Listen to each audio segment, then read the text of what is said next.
బ్రతుకు ఇంతేనని చింతపడు చుట్టినమ్మా, బ్రతుకు ఇంతేనని చింతపడు చుట్టినమ్మా, బ్రతుకు ఇంతేనని చింతపడు చుట్టినమ్మా, బ్రతుకు ఇంతేనని చింతపడు చుట్టినమ్మా. పాపినైన నిన్ను నన్ను చూసి పలకరించాడే, ఆ పలకరింపుతోనే రక్షించాడే, మన జీవితాలు మార్చేశాడే. అట్టి ప్రభుని మనస్ఫూర్తిగా కీర్తిద్దాం, మహిమపరుద్దాం, కొనియాడదాం, ఆరాధిద్దాం. ఎవరు మనలో ఉండదు, కలిసి పాడే ప్రయత్నం చేయండి.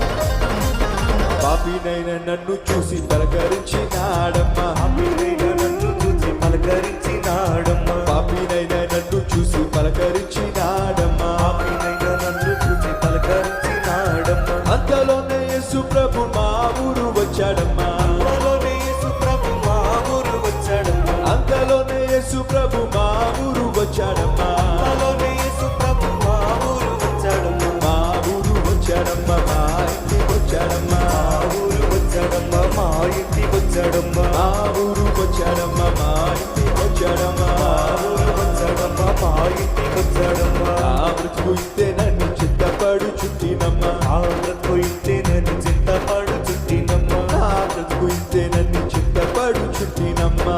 బ్రతుకు ఇంతేనని చింతపడు ఈ పాట పాడుతూ అందరం లేచి నిలబడదాం, అందరం లేచి నిలబడండి, గట్టిగా చెమలు కొడుతూ మనస్ఫూర్తిగా.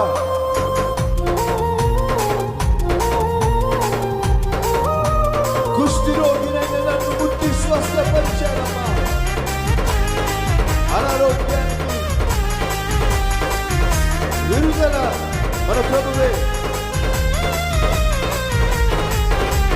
కుష్టి రోగినైన నన్ను ముట్టి స్వస్థపరిచాడమ్మా, రోగినైనా నన్ను ముట్టి స్వస్థపరిచాడమ్మా, కుష్టి రోగినైన నన్ను ముట్టి స్వస్థపరిచాడమ్మా, కుష్టి రోగినైనా నన్ను ముట్టి స్వస్థపరిచాడమ్మా. అంతలోనే యేసు ప్రభు మా ఊరు వచ్చాడమ్మా, అంతలోనే యేసు ప్రభు మా ఊరు వచ్చాడమ్మా, అంతలోనే యేసు ప్రభు మా ఊరు వచ్చాడమ్మా, అంతలోనే యేసు ప్రభు మా ఊరు వచ్చాడమ్మా, మా ఊరు వచ్చాడమ్మా, మా ఇంటికి వచ్చాడమ్మా, మా ఊరు వచ్చాడమ్మా, మా ఇంటికి వచ్చాడమ్మా, మా ఊరు వచ్చాడమ్మా, మా ఇంటికి వచ్చాడన్నా. మా ఊరు వచ్చాడమ్మా, మా గుడ్డివాడైన ఇంటికి నాకు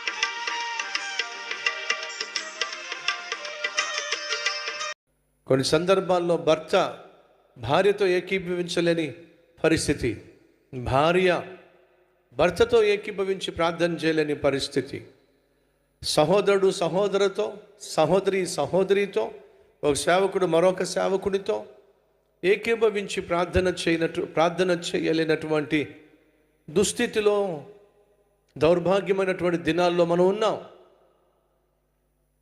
కానీ మీ సంఘ కాపరిగా, ఆత్మీయ తండ్రిగా, ఒక అన్నయ్యగా, ఒక కుమారునిగా మీతో పాటు ఏకీభవించి ప్రార్థన చేయాలి.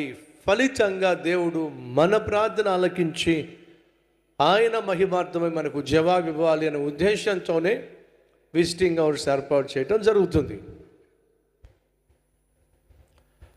ఆ సమయంలో ఎవరైనా ఏదైనా సమస్య చెప్పినప్పుడు ఏం చేస్తున్నాను, వారు నేను కలిసి ప్రార్థన చేస్తున్నాం. ఎప్పుడైతే మనం కలిసి ప్రార్థన చేస్తున్నామో, ఉదాహరణ ఈ రాత్రి మనం కలిసి ప్రార్థన చేయబోతున్నాం, అలా మీరు మరొకరి కోసం, మరొకరు మీకోసం ప్రార్థన చేసినప్పుడు దేవుడు జవాబు ఇచ్చినప్పుడు, ఆ జవాబును బట్టి మీరు బయట వెళ్ళిన తర్వాత సాక్ష్యం ఇచ్చినప్పుడు, అవును ఇంత అద్భుతం జరిగింది కదా మీ జీవితంలో, ఎలా సాధ్యమైంది? సతీష్ కుమార్ అని పేరు చెప్తారా మీరు? చెప్పరు. మరి ఏమంటారు? కల్వరి టెంపుల్లో నా కోసం ప్రార్థన చేశారు ఆ ప్రార్థన దేవుడు ఆలకించాడు. కాబట్టి దేవుడికే మహిమ కలుగునుగాక. సంఘం ప్రార్థన చేసినప్పుడు దేవునికి మహిమ వస్తుంది. కాబట్టి ఒకరి కొరకు ఒకరు ప్రార్థన చేయండి అని బైబిల్లో ఉంది. ఒక వ్యక్తిని నువ్వు దుర్భాషలాడావు, అపార్థం చేసుకున్నావు, ఇప్పుడు ఏం చేయాలి? ఒకరి తప్పు ఒకరు ఒప్పుకొని క్షమాపణ పొందుకోవాలి. హృదయంలో ద్వేషం పెట్టుకొని, హృదయంలో కోపం పెట్టుకొని, హృదయంలో పగ పెట్టుకొని, అసూయ కలిగి ఉండి మనం ప్రార్థన చేస్తే ఆ ప్రార్థనకు జవాబు రాదు.